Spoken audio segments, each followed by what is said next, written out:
My golden child sister always thought she was better than me because of her looks. So when she got older and they faded, she was so jealous of the life I built. She tried to ruin it by slandering me at work. So I turned the tables and made her publicly beg for forgiveness. Growing up, my sister Samantha was the pretty one out of us two, and I was always happy that this was the case, because good looks is the only thing she had going for her. She was ugly on the inside. She always said she was better than me, flaunting how much prettier she is and how much more boys are interested in her. Our mom even told her she'd marry rich and be the more successful sister, making Samantha an egomaniac. It was clear I was second to Samantha in my parents' eyes, and call me crazy, but I loved it, because even back then, at just 15 years old, I knew that the way they treated me because I wasn't aesthetically blessed would only push me to work harder and hopefully make them proud. And I was right. I got an academic scholarship and moved out at 18. This was when the rift between me and Samantha formed. She claimed I thought I was too good for our family with my fancy scholarship, and actually persuaded my parents into thinking the same. It hurt a lot going low contact with them, especially with how I always wanted to prove myself to them, but they forced my hand. Fast forward 10 years. I was finally successful, dating a great guy, working at a high-end marketing firm, and that was when I made the biggest mistake of my life. I thought my family would approve of me. I made plans to see them again, and over text they sounded excited. I was excited too. I pulled into my parents' driveway in a car that I bought with my own money, with James next to me. I looked confident on the outside, but inside I was nervous. I had not been home in a long time. I walked in, and it felt like almost nothing had changed, but somehow everything had. Samantha was still there, 31 now, lying on the couch with a magazine in her hand like she didn't care I had just walked in. She looked tired, still beautiful, but her looks were fading. Her hair was dry and overprocessed, and her makeup was heavy. My parents greeted James and me, and their smiles were tight. At lunch, it got weird. Samantha barely said a word at first, and when she finally did, it was to talk about a high school modeling competition she won over a decade ago. My parents cheered her on like they used to.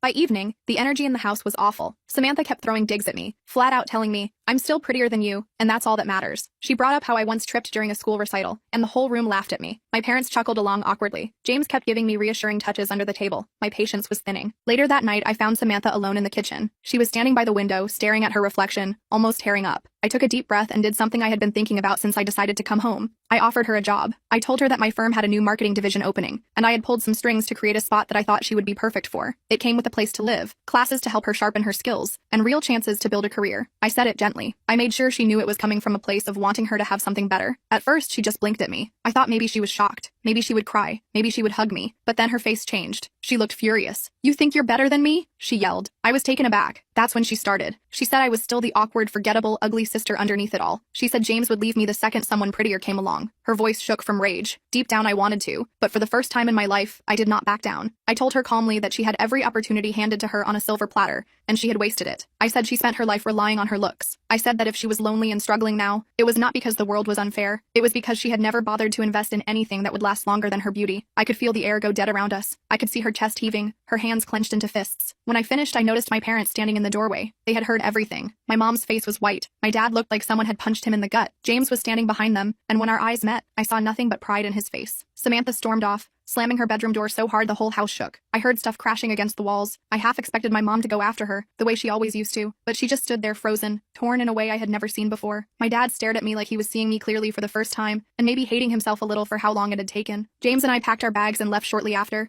but it's on the drive home that my phone started blowing up. It was my job. I called my boss back immediately. "What the hell is going on?" she demanded without preamble. "What do you mean?" I sat up, instantly alert. "Have you seen the review? The one calling you out by name?" My stomach dropped. "What review?" She explained that someone had left a scathing one-star review on our company website, specifically naming me and claiming I had made cruel jokes about their autistic son during a client meeting. The review was getting traction on social media, with people already calling for me to be fired. "I never did that," I said, my voice shaking. "That's completely fabricated." "I figured as much," my boss said, sounding slightly relieved. "It didn't sound like you, but we need to address this ASAP. PR is already drafting a response." After hanging up, I immediately checked the review myself. It was vicious, detailed, and completely false. The client claimed to have met with me just 3 days ago, when I had actually been in meetings with an entirely different client, surrounded by colleagues who could verify my behavior. And then I saw the username of the reviewer, Pretty in Pink 31. Samantha was 31 years old, and Pretty in Pink had been her favorite movie since high school. "That bee," I whispered, showing James the screen. "She's trying to get me fired." James read the review, his expression darkening. "Can you prove it's her?" "Not definitively, but the timing is too convenient. And that username," I trailed off, my mind racing. "I need to call work back." I spent the next hour on conference calls with my boss, HR, and our legal team. They believed me about not making those comments, especially since I could prove I wasn't even in the meeting described. But the damage control was still necessary. The review had already been screenshot and shared across Twitter and Facebook. We were checking out of the hotel when my phone rang again. It was my mother. "Have you seen what your sister did?" she asked without greeting. "So they knew." "You mean the fake review trying to destroy my career?" "Yeah, I've seen it. She's gone too far this time," my mom said, surprising me. "Your father and we had a long talk last night, and again this morning when we saw what she posted. I waited, not sure where this was going. We've enabled disabled her, my mom continued, her voice small. All these years, we thought we were helping her, but we weren't. And we weren't fair to you. It was the closest thing to an apology I was likely to get. I should have felt vindicated, but mostly I just felt tired. What are you going to do about the review? I asked. Your father is making her take it down right now, and she's going to post a retraction admitting she made it up. That was something at least. Thanks, I said stiffly. Will you be okay? Your job? I'll handle it, I said. I always do. After hanging up, I checked the review site again. The post was already gone, but screenshots lived forever online. The damage was done. James and I drove back to Chicago in relative silence. I was mentally drafting emails, planning damage control, wondering if I should get a lawyer involved. My career was everything to me. It was what I'd built when I had nothing else. The thought of Samantha trying to take that away made me physically ill. We were about an hour outside the city when my phone pinged with a notification. Samantha had tagged me in a social media post. With trepidation, I opened it. It was a public apology. She admitted to writing a false review out of jealousy and anger, stated clearly that I had never made any inappropriate comments, and took full responsibility for her actions. The post ended with, I am deeply sorry for the pain and professional damage I tried to cause. My sister deserves better from me. I stared at the screen, not quite believing what I was seeing. She actually apologized, I said to James, showing him the post. He glanced at it, then back at the road. Do you think she means it? Not a chance, I said immediately. My parents probably forced her to do it, but at least it was something I could show my boss and colleagues. It wouldn't undo all the damage, but it would help. When we got home, I forwarded the apology to my work team and tried to put the whole disastrous weekend behind me. I threw myself back into my projects, staying late at the office and bringing work home. James gave me space but kept reminding me to eat and sleep. 3 days after we returned, I got a text from my dad. Samantha moved out, got an apartment in town, thought you should know. I wasn't sure how to respond, so I just sent back a simple, thanks for letting me know. Life went back to normal, or something close to it. The fake review incident blew over at work faster than I expected. My colleagues were supportive, and my boss even joked that we should hire Samantha to write negative reviews of our competitors. I didn't find it funny. About 2 weeks after our visit, I was working late when my office phone rang. It was the front desk security. There's a Samantha here to see you, the guard said. Says she's your sister. My heart skipped a beat. I'll be right down. I found Samantha sitting in the lobby, looking uncomfortable and out of place. She'd made an effort with her appearance. Hair freshly colored, makeup flawless, but she seemed smaller somehow, less confident than I'd ever seen her. What are you doing here? I asked, not bothering with pleasantries. She stood up, clutching her purse like a shield. I needed to see you in person, to apologize properly. I crossed my arms. You drove 4 hours to say sorry? And to ask if... She took a deep breath. If that job offer is still available? I stared at her, certain I'd misheard. You're joking. I'm not. She looked down at her designer boots. Mom and Dad cut me off. Said it was time I stood on my own 2 feet. Dad called it tough love or whatever. So that explained the sudden move out of their house. And now you want my help? After you tried to destroy my career? I know it's a lot to ask, she said quietly. I wouldn't blame you if you told me to go to hell. Part of me wanted to do exactly that, to tell her she'd made her bed and could lie in it. But another part, the part that had driven me to succeed, to prove myself, saw an opportunity. The position's been filled, I said, which was true. But there's an administrative assistant role open in the same department, entry level. You'd have to work your way up, prove yourself. Her face fell slightly at entry level, but she nodded. I can do that. And you'd have to relocate to Chicago, find your own apartment, though the company does offer relocation assistance. I know. I've been looking at places online already. She hesitated. I don't expect us to be best friends or anything. I know I've been terrible to you for years. I just need a chance. I studied her face looking for signs of manipulation or insincerity, but all I saw was desperation and maybe, just maybe, a hint of genuine remorse. I'll talk to HR on Monday, I finally said, but I'm not pulling any special strings. You'll interview like anyone else, and if you get the job, you'll be treated like any other employee. Relief washed over her face. Thank you. Seriously, don't thank me yet. You haven't seen how hard the work is. I checked my watch. I need to get back upstairs. Where are you staying tonight? I got a hotel room, she said. I wasn't sure how this would go. I nodded. Text me the details for your application, and I'll pass them along on Monday. As she turned to leave, she paused. I am sorry, you know. About the review. About everything. I know, I said, not quite ready to say I forgave her. That would take time, if it ever came at all. After she left, I went back to my office and sat at my desk, trying to process what had just happened. Was I making a huge mistake? Probably. But maybe, just maybe, this was a chance for both of us to rewrite our story. I called James to tell him about Samantha's surprise visit. He was concerned, understandably. Are you sure about this? He asked. After everything she's done? Not even a little bit,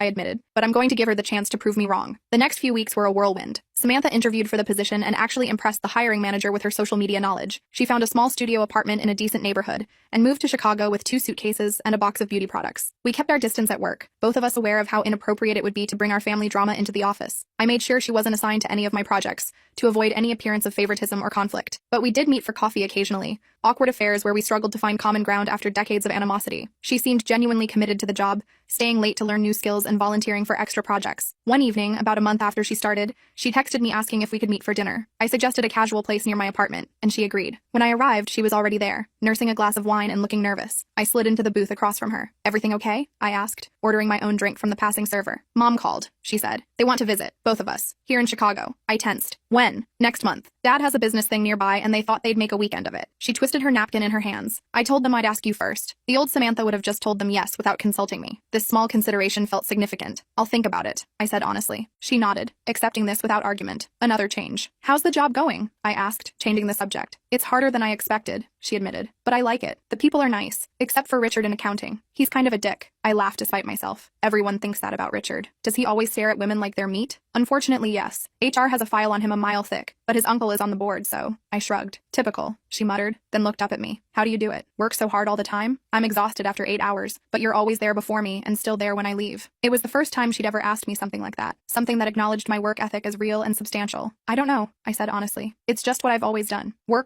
It was the one place where effort actually translated to results, where being pretty didn't matter as much as being smart and determined. She was quiet for a moment. I used to be so jealous of you, she finally said. I nearly choked on my drink. Of me? You're joking. You always knew who you were, what you wanted. You worked for things and actually got them. She traced the rim of her wine glass. Nothing I ever got felt earned. It was always just given to me because of how I looked, and I knew it wouldn't last. I didn't know what to say to that. It was the most self-aware thing I'd ever heard her say. Anyway, she continued, clearly uncomfortable with the vulnerability she'd just shown. I just wanted to give you a heads up about Mom and Dad. No pressure. We finished dinner talking about safer topics. A new restaurant that had opened near her apartment, a TV show we'd both been watching. It wasn't exactly comfortable, but it wasn't openly hostile either. Progress of a sort. As we were leaving, she hesitated by the door. Thanks, she said, for the job, for giving me a chance. Don't mess it up, I replied, but without real heat. She smiled slightly. I'll try not to. I watched her walk toward the subway station, her figure growing smaller in the distance. Part of me still couldn't believe she was here, working at my company, trying to build a life independent of our parents. Part of me was still waiting for the other shoe to drop. But another part, a part I was trying to nurture, hoped that maybe, just maybe, we could both finally move forward. The next day at work, I was in the break room when I overheard two colleagues talking about Samantha. She's actually pretty good with the social media analytics, one was saying. Picked it up way faster than I expected. Yeah, but did you hear who her sister is? Talk about nepotism. I froze, coffee mug halfway to my lips. No way. Who? Casey, from the executive team. They keep it quiet, but they're definitely related. Crap, assistant. That explains how she got the job with zero experience. I stepped around the corner, making my presence known. Both women jumped, looking guilty. For the record, I said calmly, Samantha interviewed for her position like everyone else. Her relationship to me was disclosed to HR from the start to avoid any conflict of interest, and I have no input on her performance reviews or career progression. They mumbled apologies, faces red, and quickly left the break room. I stood there, feeling a strange mix of defensiveness and pride. Defensiveness because I hated the implication that I'd pulled strings unfairly. Pride because, despite everything, Samantha was apparently doing well enough that people were noticing her work, not just her looks. That evening, I texted her, heard good things about your social media work today. 3 dots appeared immediately, disappeared, then reappeared. Finally, really? From who? Just office talk. Keep it up. Another pause, then, thanks. That means a lot. It was such a small exchange, but it felt significant. For the first time in our lives, I was praising her for something she'd actually accomplished, not something she'd been born with, and she seemed to genuinely value the recognition. The next few weeks passed in a blur of work and cautious interactions with Samantha. We weren't exactly friends, but we were something less antagonistic than we'd been our entire lives. She invited me to see her new apartment, a tiny studio that she'd decorated with surprising taste on a tight budget. I helped her assemble an IKEA bookshelf that had defeated her for 3 days straight. As the date of our parents' visit approached, I found myself increasingly anxious. James noticed me checking my phone more often, my shoulders tensing whenever it buzzed. You don't have to see them, he reminded me one night as we were getting ready for bed. You can say you're too busy with work. I know, I sighed, but I think I need to. For closure, if nothing else. He kissed my forehead. Whatever you decide, I'm with you. I finally texted Samantha that I'd meet with our parents, but only for dinner on Saturday night. One meal, neutral territory, with James as my buffer. She seemed relieved, immediately suggesting a restaurant that was nice but not too fancy. The night before their arrival, I had trouble sleeping. I kept imagining worst-case scenarios. Samantha reverting to her old self, my parents dismissing my career achievements, public arguments that would embarrass everyone. But I was also holding on to a small hope. If Samantha could change, even a little bit, maybe my parents could too. Maybe we could find some new equilibrium as adults. The day of the dinner arrived, and I spent way too long deciding what to wear. I wanted to look professional, but not like I was trying too hard. Successful, but not showy. In the end, I chose a simple black dress that I knew looked good on me, paired with the pearl earrings James had given me for our anniversary. You look beautiful, James said as we got ready to leave, and intimidating in the best possible way. I laughed, some of my tension easing. That's exactly what I was going for. We arrived at the restaurant 15 minutes early, at my insistence. I wanted to be settled when they arrived, not walking in flustered and feeling like I was on their turf. Samantha arrived next, alone, looking nervous but put together in a blue dress I recognized from her Instagram. She'd toned down her makeup since moving to Chicago, going for a more natural look that actually suited her better. They just texted, she said after greeting us. Their Uber is 5 minutes away. I nodded, taking a sip of water to ease my dry throat. James squeezed my knee under the table, a silent reminder that he was there, on my side. And then they walked in. My parents, looking older and somehow smaller than I remembered from just a few months ago. My mom scanned the restaurant anxiously until she spotted us, then nudged nudged my dad. They made their way to our table. My mom smiled tight with nerves. My dad's expression unreadable as always. You both look lovely, my mom said after awkward hugs all around. She settled into her seat, eyes darting between Samantha and me like she was trying to assess the current state of our relationship. How's the new job going, Samantha? My dad asked as he studied the menu. And just like that, we were launched into the familiar pattern. My parents focusing on Samantha first. Most. Always. But then something unexpected happened. Samantha answered briefly, then immediately turned the conversation to me. Casey just landed a huge new client, she said. Tell them about it. All eyes turned to me, including my parents, their expressions surprised but attentive. And in that moment, as I began to describe my latest project, I realized something had fundamentally shifted, not just in Samantha, but in all of us. We weren't fixed. Not by a long shot. There were decades of hurt and habit to overcome. But for the first time, I felt like maybe, just maybe, we were all finally heading in the right direction. The dinner with my parents was actually going okay. I mean, it was still awkward as hell, but Samantha directing attention to my work was completely new territory. My dad asked follow-up questions about the client, seeming genuinely interested. My mom kept glancing between Samantha and me like she was watching a tennis match, clearly confused by our new dynamic. So you two are getting along now? She finally asked during a lull in conversation. I looked at Samantha, not sure how to answer. We weren't exactly friends,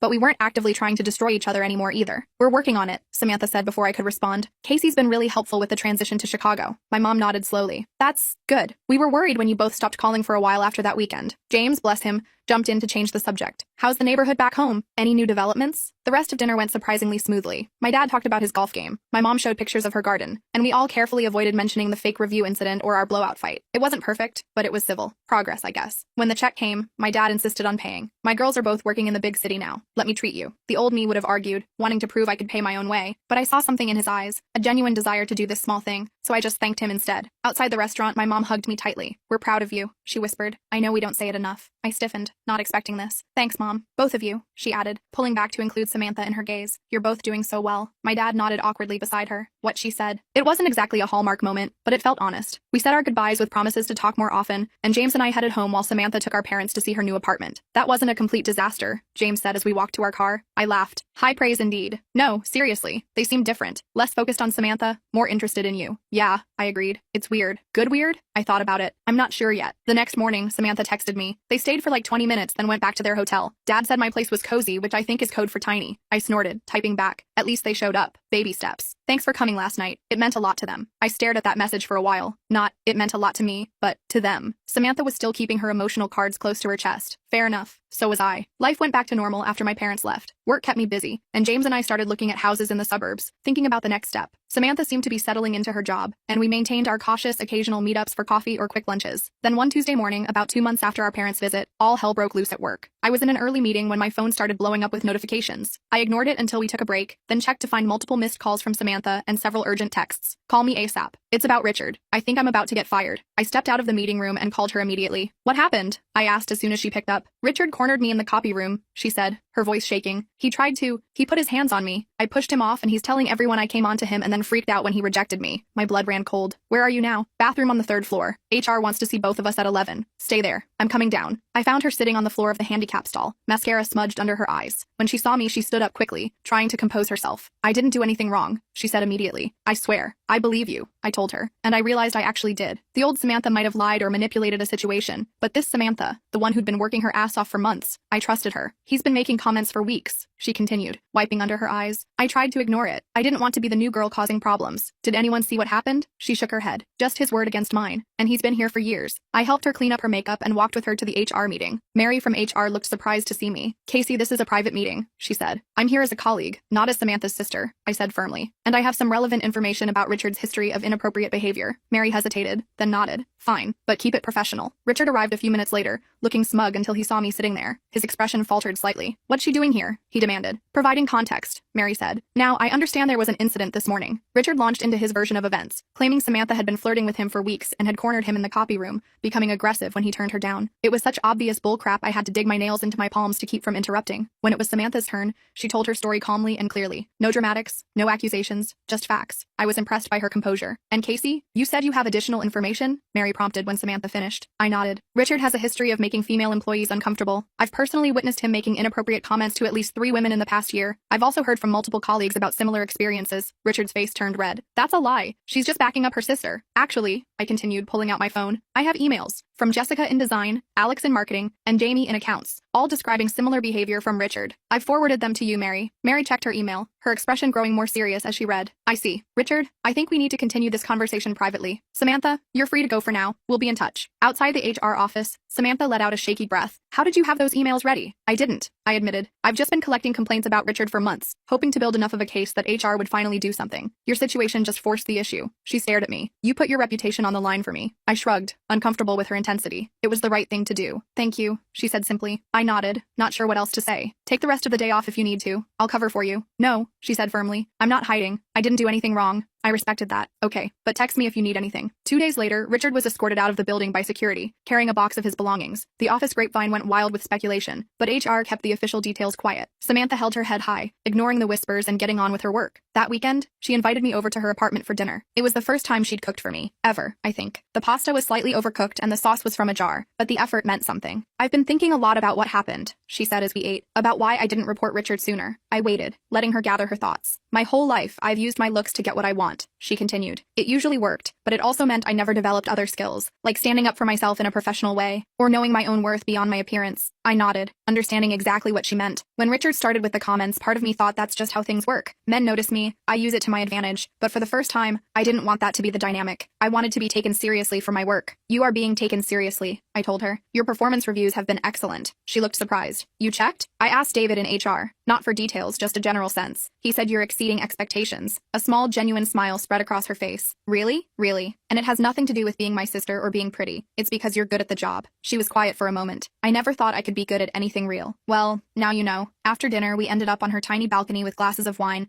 looking out at the city lights. It wasn't exactly comfortable between us. Too many years of hurt for that, but it was peaceful in a way I'd never experienced with her before. Mom called yesterday, Samantha said suddenly. They're thinking about selling the house. What? Why? She shrugged. It's too big for just them. Dad's thinking about retiring next year. They might move to Florida or something equally cliche. I tried to imagine our childhood home belonging to someone else. It was a strange thought. How do you feel about that? Weird, she admitted, but also kind of relieved. Like maybe we can all finally move on from who we were there. I understood exactly what she meant. The next few months flew by. Work was hectic, and James and I finally found a house we loved in a suburb with good schools. We weren't planning on kids immediately, but we were thinking about the future. Samantha got promoted to social media coordinator, a position she genuinely earned. She started dating a guy from the IT department, a nice normal guy who seemed to like her for more than just her looks. Our parents did end up selling the house, though they moved to Arizona rather than Florida. My mom started sending both of us the same updates and photos, treating us equally for perhaps the first time ever. One Friday evening, about a year after Samantha had moved to Chicago, she texted me asking if we could meet for a drink. I was tired after a long week, but something in her message seemed urgent, so I agreed. I found her at a bar near my office, already nursing a cocktail. She looked nervous. Everything okay? I asked, sliding onto the stool beside her. I got a job offer, she said without preamble, in New York. A cosmetics company wants me to run their social media team. Wow, I said, genuinely impressed. That's amazing, Sam. She didn't even correct me on the nickname. It's a big step up. More money, more responsibility. You should take it, I said immediately. It's a great opportunity. She studied my face. You're not upset about me leaving? I was surprised by the question. Why would I be upset? I don't know. We just started to. She gestured vaguely between us. Whatever this is. Become actual sisters? I suggested. She nodded, looking uncharacteristically vulnerable. Sam, you taking this job doesn't change that. New York isn't that far. We have phones, video calls, planes. So you think I should go? Absolutely. You've earned this. She smiled, relief evident on her face. I already accepted. I start next month. I laughed. Then why ask my opinion? Because it matters to me, she said simply. We ordered another round and spent the evening talking about New York, her new job, my new house. For the first time, it felt like a conversation between friends, not just sisters bound by obligation and shared history. When we finally left the bar, she hugged me tightly. Thank you, she said. For what? For not giving up on me, even when I was awful, even when I tried to ruin your career. I hugged her back. That's what sisters do, I guess. The day Samantha left for New York, I helped her pack the last of her things into a moving van. Her apartment looked bare and sad with all her stuff gone. You sure you have everything? I asked, checking the empty closets one last time. I think so, she said, looking around. If I forgot anything, I'll just buy a new one. Some things never change. I smiled. Outside, her boyfriend was waiting to drive her to the airport. They were going to try long distance for a while. See how it went. So, I said awkwardly, this is it. For now, she corrected. I'll be back for Christmas, and you promised to visit in the spring. Right, of course. We stood there for a moment, neither sure what to do. Then she pulled me into a hug. I love you, she said quietly. I don't think I've ever actually said that before. I swallowed hard. I love you too. And I meant it. Not because she was perfect now. She wasn't. She still had her moments of selfishness and vanity, but she was trying. We both were. As I watched her car drive away, I thought about how far we'd come from that disastrous family visit over a year ago, how we'd both grown in ways I never expected. My phone buzzed with a text from James. On my way home, how'd it go? I typed back, good. Sad but good. Bring pizza? Already ordered. Love you. I smiled, pocketing my phone and heading to my own car. That night, James and I ate pizza on the floor of our new house. We still hadn't bought a dining table, and I told him about saying goodbye to Samantha. You know, he said thoughtfully, when I first met your family, I thought you guys were beyond repair. So did I admitted. I'm glad I was wrong. I leaned against his shoulder, thinking about how life never turns out quite how you expect, how people can surprise you, for better or worse, how sometimes the hardest relationships are the ones most worth fighting for. Me too, I said simply. 6 months later, Samantha flew back to Chicago for my wedding. She wasn't my maid of honor. That spot went to my college roommate who'd been there for me during those years of family estrangement, but she was a bridesmaid, standing beside me as I married James. My parents sat in the front row, my mom crying happy tears, my dad looking uncomfortable in his suit but proud. They'd flown in from Arizona a week early to help with last-minute preparations,